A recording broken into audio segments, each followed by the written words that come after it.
मित्रांनो, तुमचं स्वागत आहे आपल्या लाडक्या यूट्यूब चॅनलमध्ये मेहुल डॉट चिपळूणकर. तुम्ही बघू शकता आपण आता चिंतामणीच्या देवीला.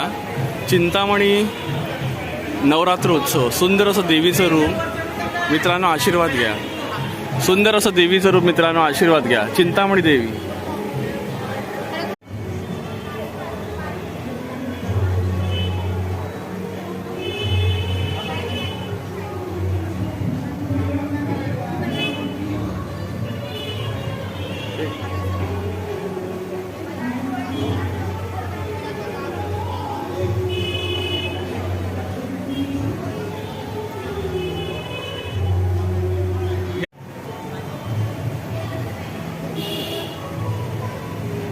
चालू ठेव.